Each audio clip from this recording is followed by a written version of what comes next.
Увосень наша праграма распавядала пра праблему вяскоўцаў, дамы якіх стаяць побач з каналізацыйнымі адстойнікамі Менску. Как? Ну, это вы же начальник. Ну, начальник. Так ответьте.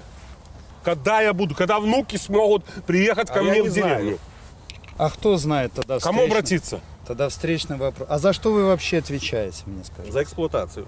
Просто за эксплуатацию станции. Хорошо, тогда ответьте, раз вы за эксплуатацию. Должно вонять или не должно вонять? Не знаю, мне не воняет.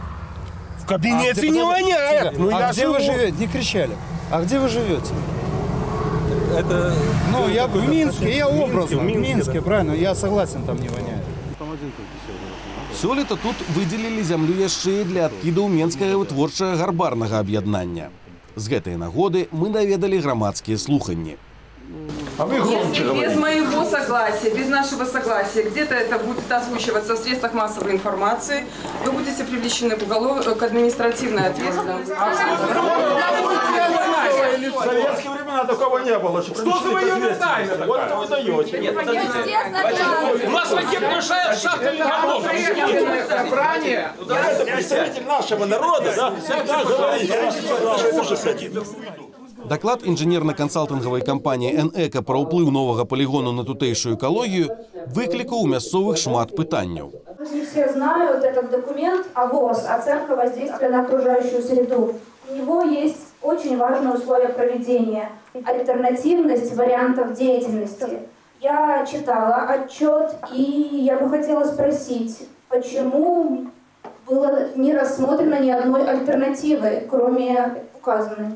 Ну, нулевой вариант – это тоже альтернатива? Нет.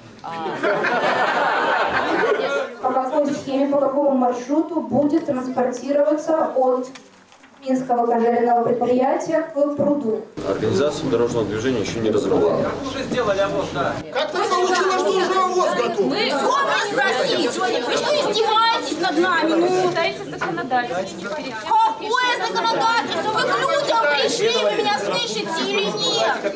Жыхары зразумелі, што адказныя за праект асобы вельмі фармальна паставіліся да слуханняў.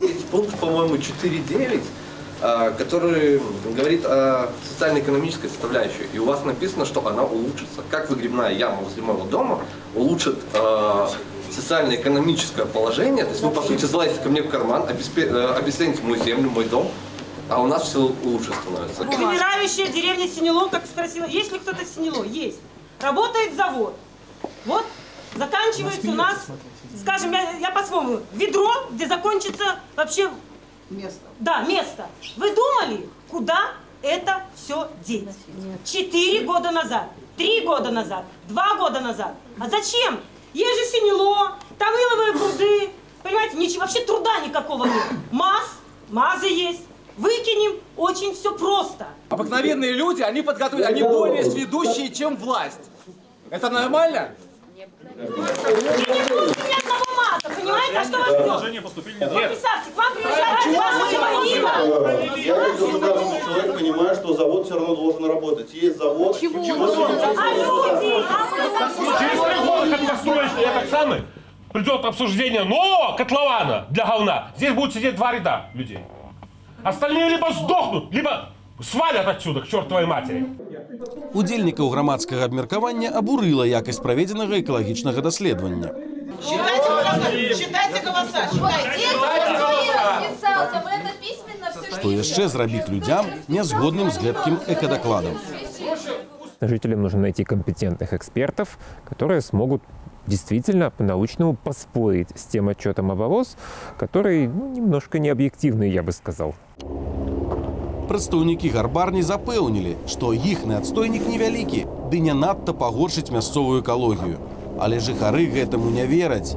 Яны перадалі нам відэа, дзе бачна, што нават на закансерваваных ставах нешта адбываецца. Дык можа ўжо хопіць усё лайно звозіць у адно месца.